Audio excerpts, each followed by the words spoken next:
Alright, ladies and gentlemen, I gotta cut a video here today.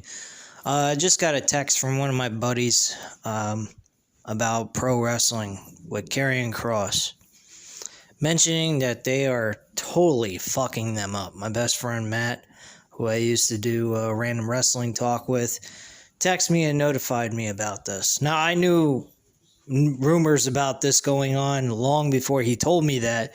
It was actually earlier during the week. But I'm going to come out and say it right here and now. And I've said it before on previous reviews and other videos I've done. The Roman Reigns agenda still exists. And that's what this whole video is about.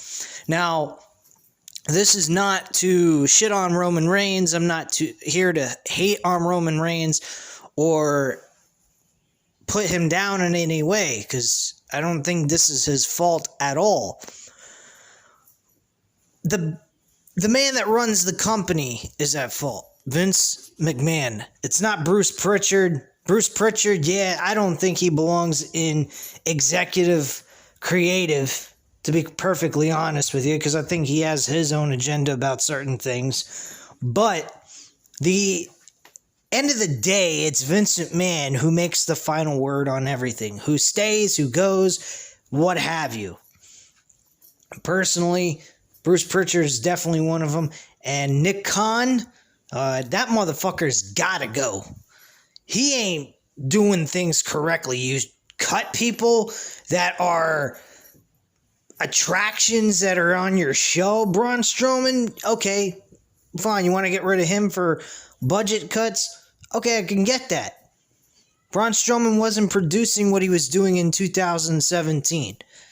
He wasn't exactly what you would call the best talent, okay?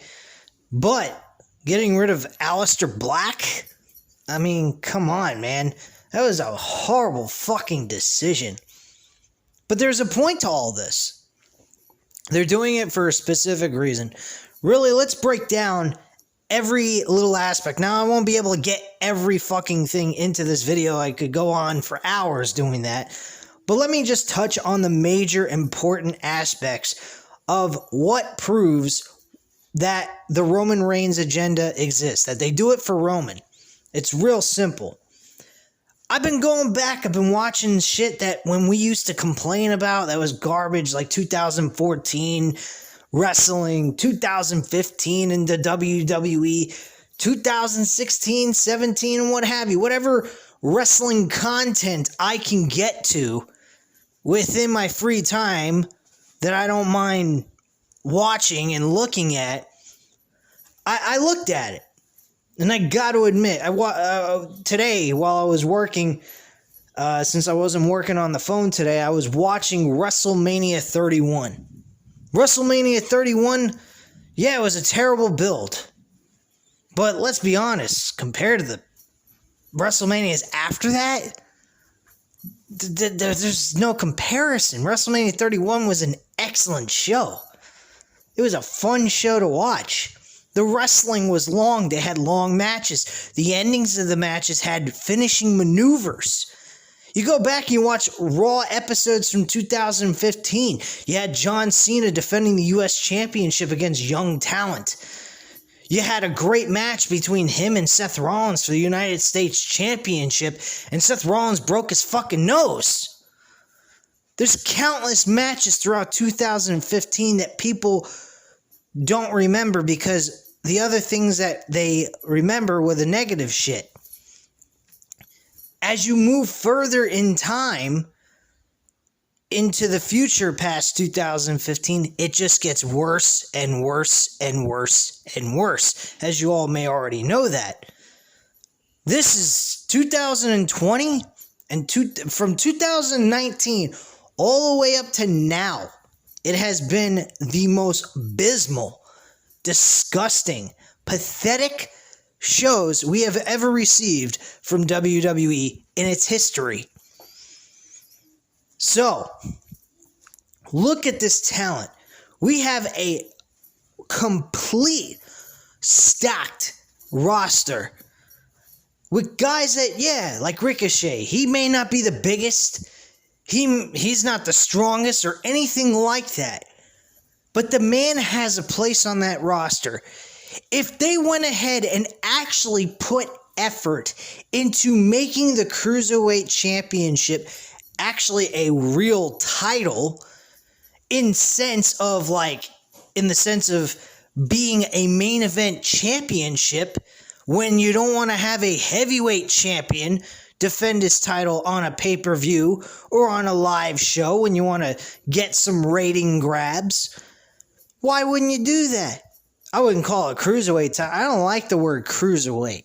It sounds stupid. I'd make it the lightweight championship. That's what I would do.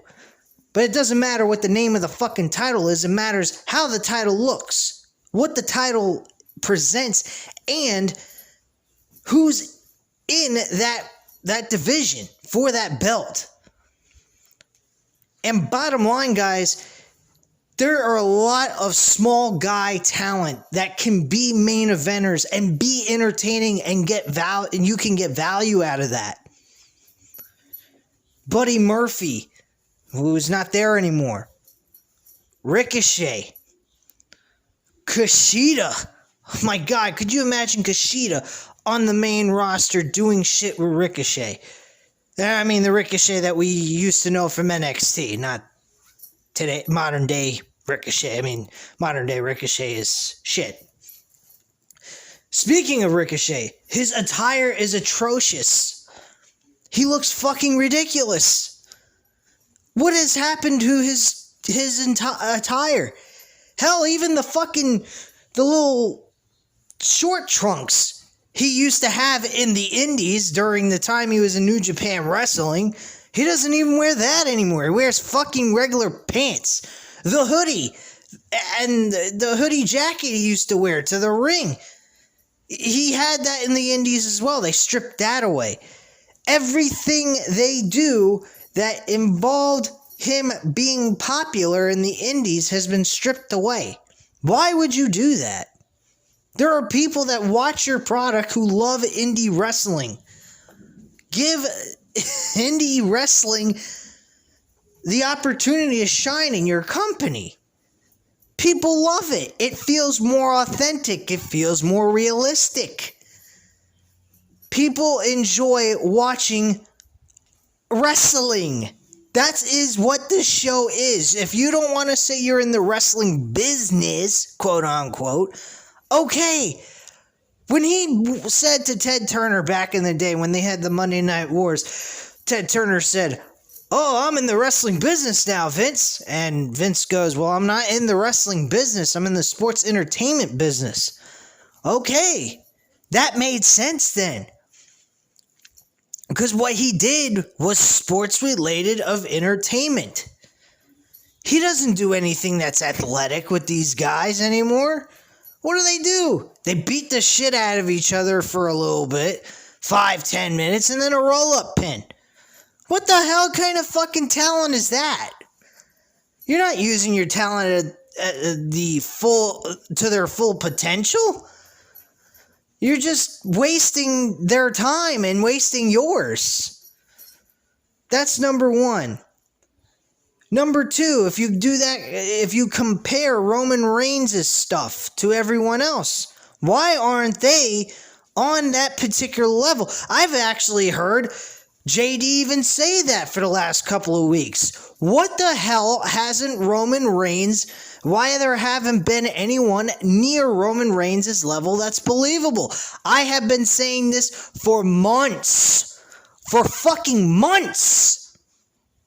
And you're going to tell me, oh, Roman Reigns is great. Yeah, Roman Reigns is awesome at what he does as a heel. But you got to have someone that's going to be able to take the title off of him that's believable. You can't have him be champion forever. That shit's gonna get fucking stale and boring. And then Vince McMahon's gonna want to go ahead and have the fans cheer for him when he turns babyface. He's gonna have the same problem all over again. He's got to stop playing favoritism to Roman Reigns. Yes, Roman Reigns is great. He's actually developed a better wrestling skills in the ring. He's been very good at what he does, his finishing maneuver. He uses a spear a lot less, and he uses a guillotine, which is more effective and more impactful. Now, I don't mind the spear. I think his spears were fine, but he prefers the guillotine more than the spear now. And I got to admit, the guillotine, like I just said, is more impactful. It's a good move. And it makes him look like he knows what the fuck he's doing in the ring by doing something like that. He doesn't just throw uppercut punches to the throats anymore. He does other shit. He doesn't always clothesline his opponents. He does chain wrestling with them, rear naked chokes, the fucking headlock, sleeper hold crap. He actually gets a little bit more technical with his wrestling. That's great. But do we see that in other matches? For example, Seth Rollins and Cesaro, Hell in a Cell. Good match, but the ending was shit. Why the hell would Cesaro lose to Seth Rollins? Secondly, why is Cesaro first facing Seth Rollins at WrestleMania, then he faces for the Universal title, and then back to Seth Rollins again a month later? Why would you do that? That makes no fucking sense. What I would have done actually, have Seth Rollins and Cesaro face each other at WrestleMania. Then have Cesaro win that match, which they did. Terrific. They did something right. Then I would have had Cesaro face Seth Rollins one-on-one at WrestleMania Oh, God. Why did I say it? At Backlash. We're just saying Backlash. We don't need to say WrestleMania Backlash. At Backlash, why didn't they just have Seth Rollins and Cesaro face each other again in a rematch? It makes sense. It's called Backlash. They had the WrestleMania title next to it. Why not do that? What, because they were worried about offending the fans of giving them the same repetitive match? What, they do that all the time on a week-to-week basis. What do we give a fuck at this point? Especially when there was not going to be a crowd there anyway. You wouldn't have been wasting anybody's money. We're paying $9.99 a month to watch your fucking shitty-ass pay-per-views on a month-to-month basis anyway. So why not put that match on there and have Cesaro win again? He would have had a back-to-back win situation. That's number 2. Number 3, Cesaro after that should have been facing for the Intercontinental Championship, not the Universal title. My God, you don't have a guy just jump all the way up to the main event spot just for him to lose and then drop back down to the mid-card section with a rival that is a main event player, such as Seth Rollins, and then make him lose to that main event player and book him in a situation where he can't do jack shit. You don't move him all the way up to the fucking World Championship right then and there. He should have moved into the Intercontinental title.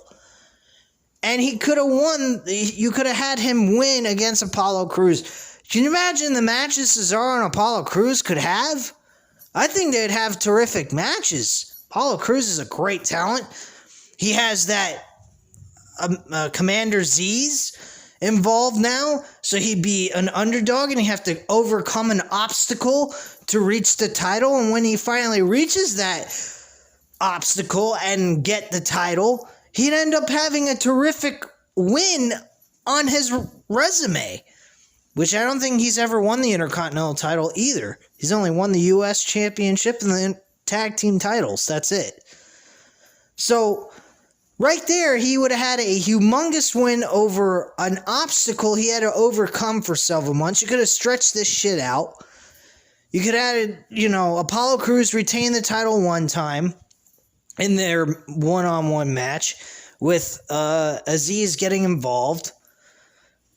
Then at some point, you lead it into something that could be meaningful. And more than likely, I would have had it at SummerSlam. Cesaro winning the Intercontinental Championship at SummerSlam with Commander Aziz barred from ringside. If he comes involved in the match, he tries to get involved in the match, he will be suspended and Apollo Crews is stripped of the championship and given to Cesaro anyway. That's what I would have done. Real simple. And have these two go at a fucking 15-20 minute barn burner match. That's what I would have done with those two. Very simple stuff. You telling me that wouldn't get people interested? That wouldn't get people happy? You'd have Cesaro on a winning streak, and the only loss he would have had under his belt is a fucking a screw job finish. You could even take a small break in between.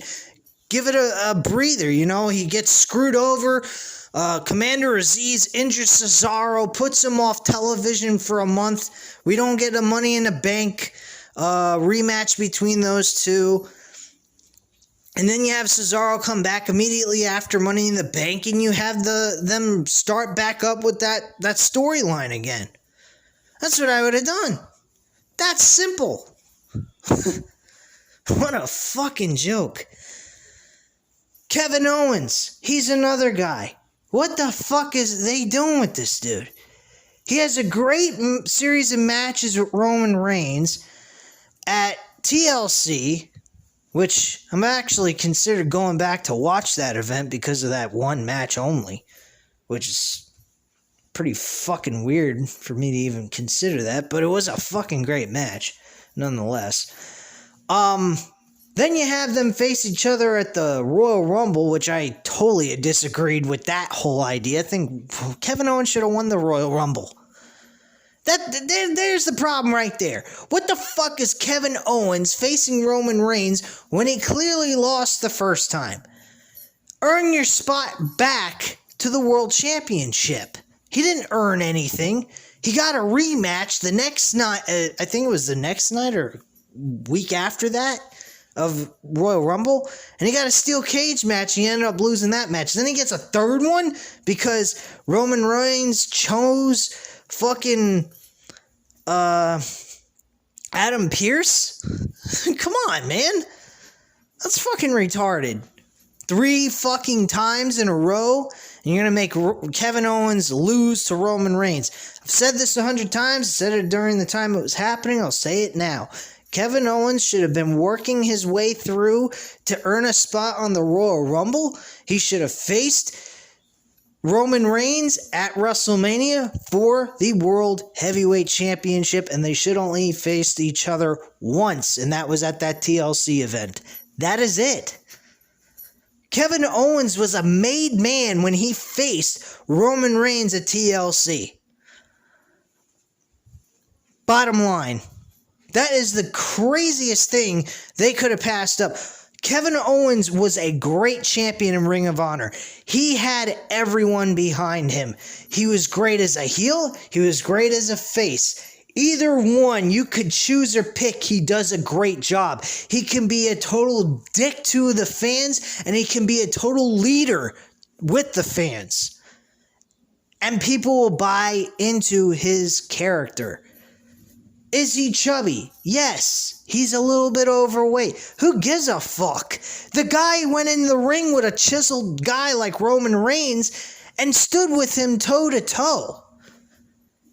To me, that's convincing enough to give him the fucking title, for God's sakes. But when you go ahead and you have him face Roman Reigns at SmackDown in a steel cage match after that, then you have him lose at the Royal Rumble in a shitbag ending with a great match overall, but with a shitty ending because of the botch on the fucking handcuffs.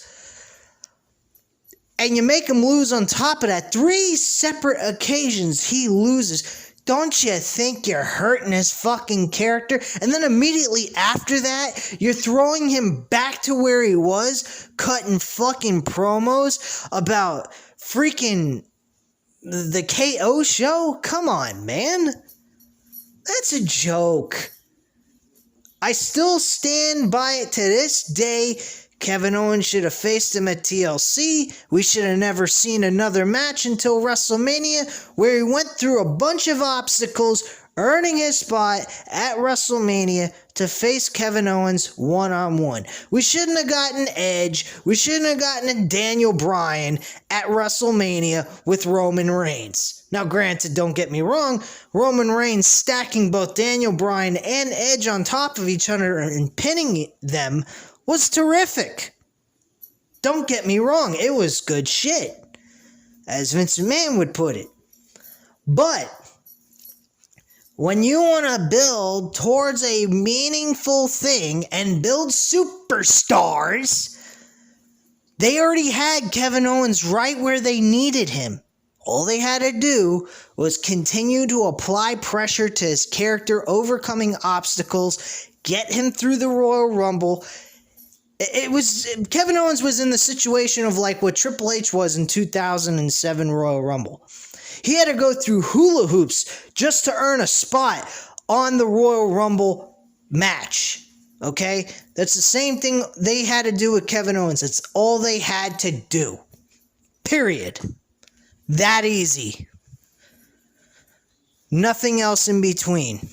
Or actually, I think, no, I'm incorrect. It was the 2008 Royal Rumble. It was in the late 2007 going into the 2008 Royal Rumble. He had to go through hula hoops just to get in. That's the same concept they could have done here with Kevin Owens. That simple. Okay? There you go. Kevin Owens should be the Universal Champion right now at WrestleMania, and we should see him being moved into other programs with other people. And instead, he's playing Mickey Mouse bullshit games with fucking Sami Zayn. Now, could you imagine this? We get Sami Zayn pushed in, and he was actually on a winning streak during this imaginary build I just created. And Kevin Owens became the Universal Champion during that time. Sami Zayn's winning matches against mid-card wrestlers. And you wanted to go back to the Kevin Owens-Sami Zayn feud? Why, they'd be fighting over something. It's called the Universal title. Something Sami Zayn has never achieved his entire career. You could have done something like that. It would have made sense for them to have each other going at it. But they weren't. They're trying to earn a spot for a mid-card championship, which they both have won multiple times. Who gives a shit? They've done everything in the mid-card division. Sami Zayn should be being pushed to a next level situation for his career. The guy has done everything he could in the mid-card position. He needs to be placed in higher levels of the main event. And he's not. There's another situation. Are you guys thinking about this stuff? Because it really blows my mind as I'm going through this. I'm just coming up with one thing after another. That's good stuff. And like I just said, Sami Zayn facing Kevin Owens over the Universal Championship would have made a lot more sense. But we didn't get that. No, sir. We didn't get that at all. So Cesaro's being dropped. Then we look on the other side of things right now.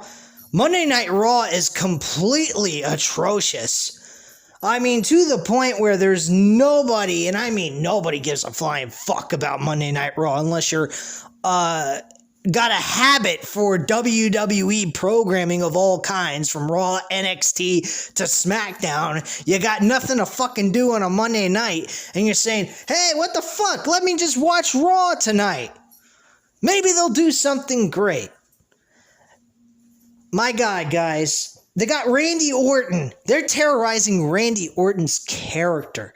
How can you make Randy Orton beat a guy like Bray Wyatt's character, The Fiend, and then team him up with Matt Riddle and make Matt Riddle look like a complete jackass, tied with a main event star who is a multi-time world heavyweight champion and has had more prestigious matches than you have on your head? And I'm being exaggerating on that, okay? But you get my point. He has endless amounts of different great matches, whether it's singles, non-title matches, where there's no title on the line, or he's in the main event of a world championship match. His rivalries with John Cena were fantastic. The small rivalries he's had with Edge has been great in his career. Triple H is another rival. Whoever can forget that? When he was young, he won the world title, got turned on by Triple H, and for forever they were fighting with each other like Kevin Owens and Sami Zayn. Only one problem: they were fighting over world championship gold at the time. But hey, what do I know? I'm just a jackass who talks on a fucking camera and uploads videos on YouTube, shooting the shit about professional wrestling, and seems to know what the hell he's talking about. My God, man. What else can I say? Let's look at it another thing here. It's all about Roman Reigns. It's all about making Roman Reigns look good. Think about this. Every fucking person that comes across from Roman Reigns does great only because they're working with Roman Reigns. They're never getting over with Roman Reigns. This is to help Roman Reigns get over. This is all about Roman Reigns, folks. If you can't see that, you're blind. If people thought that John Cena was terrible, and don't get me wrong, John Cena has openly admitted on many different occasions he's made mistakes on judgment calls, on creative ideas, and booking matches and shit. Roman Reigns, I don't believe, is doing any of that. I think he's doing the Goldberg mentality. He's just doing what he's told by the higher-ups, and that's it. And he's trying to give us the best match possible with whoever he's in the ring with, which he's doing that. But he's just following what he is given to do. He's probably also asked for freedom of creativity with his storylines and what he has to say on the microphone. You can definitely tell he's a totally different... It's a total nut of world with him when he talks on a microphone than it is with two other guys in a separate storyline on the show. I mean, clearly on both shows, Raw and SmackDown. So, that's another thing. If it works with Roman Reigns the way they're doing it with him, why wouldn't it work with other people on the rest of the roster? I mean, doesn't any of this click to you guys? If you'd please leave comments down below on anything I have to say during this video. I would like to hear your thoughts on the things I have to say about this, or things that I didn't say that you'd like to include on the comments down below. Because, bottom line, there's a lot of stuff that I could go on forever. I could go on for hours doing this. But I don't have enough memory on my camera to do this shit. To do all that. I'm just touching on the major aspects of this shit. I mean, everything around Roman Reigns is crap except for him. And I'm pretty sure Paul Heyman has a lot to do with the creativity of the Roman Reigns character. The Usos are benefiting from being with Roman Reigns. I guarantee you, Roman Reigns has said to Vince, man, I want my cousins with me. I want them to be part of this great program that we're doing. They're not going to be held down anymore. I want them part of it. They're my family. I guarantee he said that shit. That's the reason why you're seeing the Usos tied up with Roman Reigns. And Usos don't have to be with Roman Reigns for him to continue on with this great storyline he's doing as the head of the table. He doesn't have to do any of that fucking shit. He's just the best of the best, and that's all there is to it. Now, the head of the table does make a lot of sense to have his family members with him, so I get the catchphrase. It makes more sense to have his family with him by calling himself the head of the table than not having his family at all and calling himself the head of the table. The head of the table what? Head of the table of WWE? I guess you could say that. And it might have still worked without having the Usos there. But regardless of all that, they are benefiting on the coattails of fucking Roman Reigns. Plain and simple, man. It's that fucking simple. And I'm going to end this video on this, guys, because I can't really... I should have wrote all the different aspects down, but I've gone on almost 30 minutes here.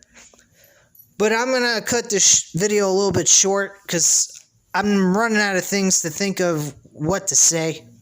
Oh yeah, one other thing.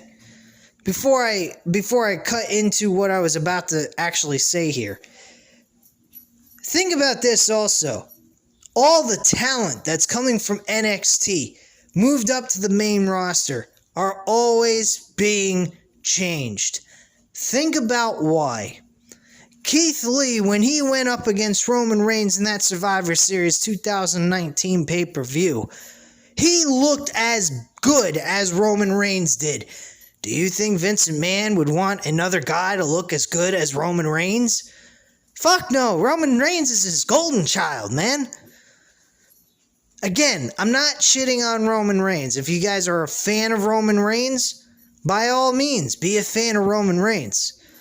But open your eyes to the realism of what's going on here. What's going on here is all the favoritism is going towards Roman Reigns while everyone else is sinking. That's not how you conduct business, folks. That's like, let's say, building stars and using it with money on a team. Let's say I had a football team, okay? And I had like $50 million fucking dollars, okay? My cap is $50 million. And let's say I gave Patrick Mahomes $30 million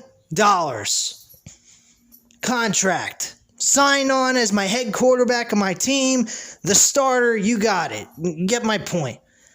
I only left with $20 million. And this is just me spatting here, but I'm pretty sure you get my point. You give him $20 million and $30 million, that leaves you $20 million left over for the rest of your spots on your roster. That means you get nothing but shit players around him. This is a team effort. This is no different than a football team, a basketball team, a baseball team, whatever. This is a team effort by that entire roster trying to give us a authentic sporting event to watch on a week-to-week basis with storylines captivating us, giving us reason to tune in for the next episode and move forward towards the pay-per-view. That is the point of the storylines, which you guys, I would hope, already know that. Well, that's the deal. They are a team trying to build towards something. Vince McMahon's not allowing them to be a team. They're only allowing them to suck dick and make lots of money, and he thinks by giving them lots of money with nothing to do, that's going to make them happy. And folks, I don't know about you, but if you see the looks on these people's faces, they don't look too fucking happy at what they're doing. They look bored. They look like they feel like they're at a place. They're not being themselves. Charlotte Flair, I mean, I know she's got a lot of hate and everything, but that woman doesn't even look like she gives a fuck anymore. Clearly, you can see Charlotte Flair does not seem to care. She probably has such dislike towards the company inside of her. She may not say it out loud or to anyone she knows or say it on an interview, but I guarantee you, if you were to be able to ask her privately, if she wasn't working for that company, let's say they released Charlotte Flair right now, I guarantee you Charlotte Flair would say this company was a fucking joke. What they did to my husband was a joke. What they did with me is fucking retarded. I mean, they made this woman look like... They made her look like a fucking dumbass. She cannot cut a promo with script storylines. I'm sorry. She sounds like a robot because she's trying to memorize the lines. You want to know why I know this? Because when I've been given lines, when I've been given scripted lines to say... I've done plays when I was a kid. When I was a kid, I used to be involved in plays. And I sounded like a fucking robot. Okay? Because I was trying to memorize lines. If you give someone the capability to just allow them to speak their mind and follow the rules of the promo, the direction of where you want to go with it, I guarantee you she delivered probably better promos than what she does now. This is all accounted for this is all account on the stupid script lines. The stupid lines that she has to say. Rhea Ripley, I guarantee the reason why she sounds like shit is because in NXT they didn't have her stating line by line, word for word, exactly what's written on a script. Guarantee you. Watch NXT, you will notice the difference in the commentary and the statements that are made by the wrestlers in the ring when they cut a promo. It's that simple. And that is the reason why you get Robot Charlotte. Okay? It's that simple. Rhea Ripley sounds exactly like her because she's memorizing lines. She's not just trying to say something creative that came out of her own head. That's why she sounds like shit. Charlotte Flair did not sound like a fucking robot in NXT.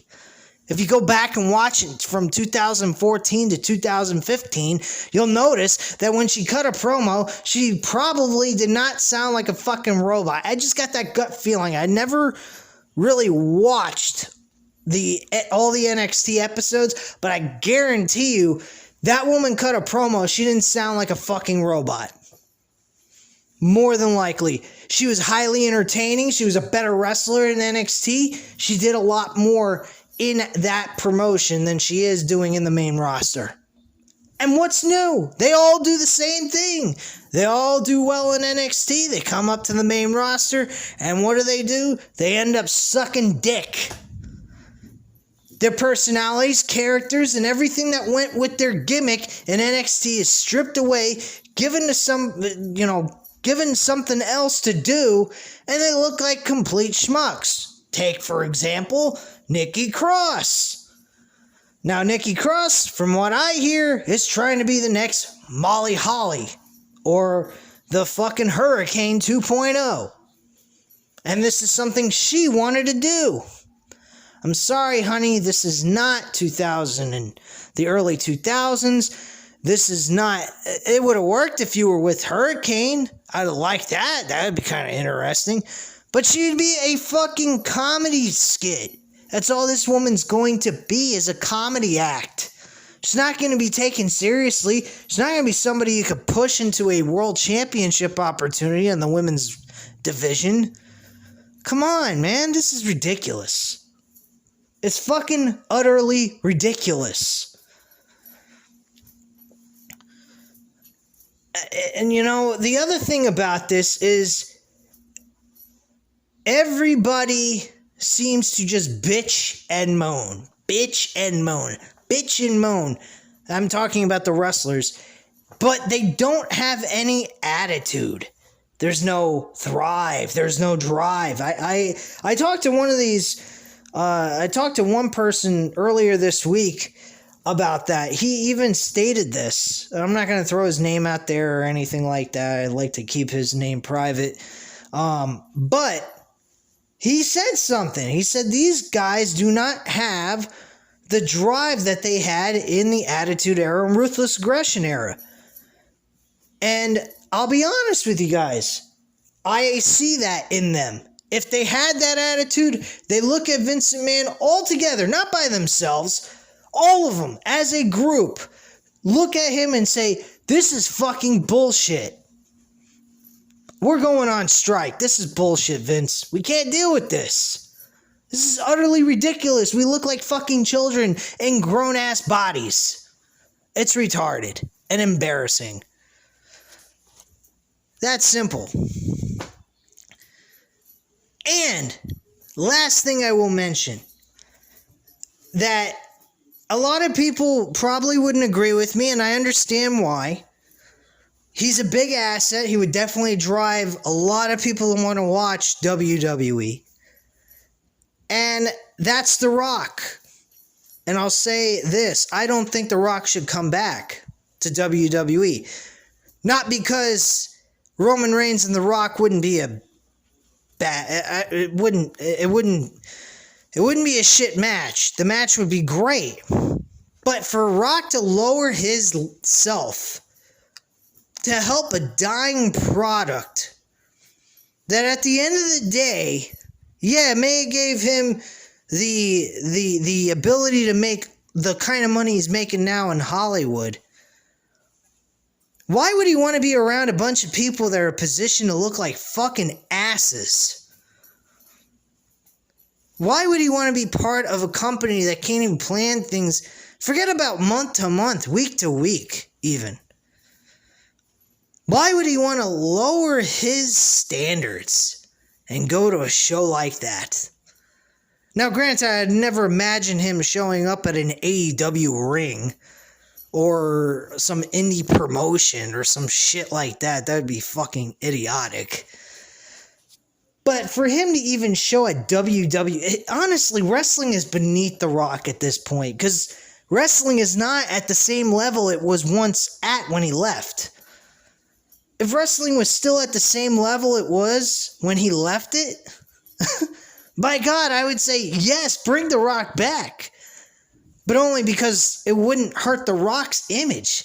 I think this would really be detrimental to his image, personally, because he's getting involved in the wrestling industry, which right now in the WWE standards are by far the worst it's ever been.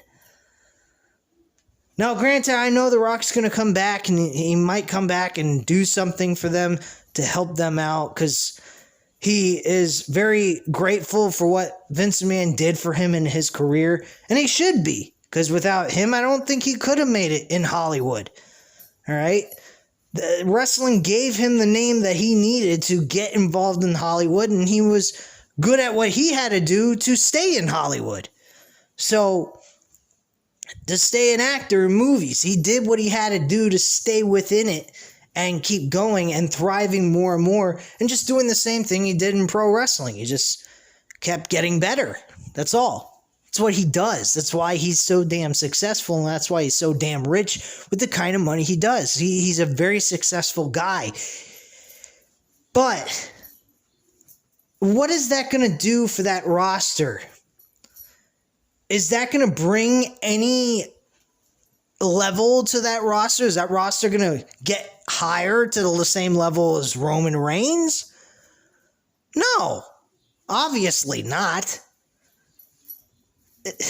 It's real simple. Vince McMahon has to build up within. He can't go outside the wrestling realm of his roster and bring in old timers so he can get other people to make a pay-per-view meaningful. He needs to put his trust in his own performers, in which case he doesn't have that, or he just doesn't want to. It's that simple, guys. But anyway, I'm running out of memory on my camera here. So at this time, you know what to do. Hit the like button if you like this video. Hit the subscribe button if you're not already subscribed to the channel. And leave a comment down below towards anything I had to say during the time I recorded this video. And let me know what you guys thought, or any aspects else that you could add to what I had to say on this video. By all means, leave the comments down below. I gratefully appreciate it. And I will speak to you guys tomorrow for SmackDown, as long as I don't have too much to do. If not, I will give you guys a SmackDown review Friday afternoon, and then review AEW Dynamite Saturday night.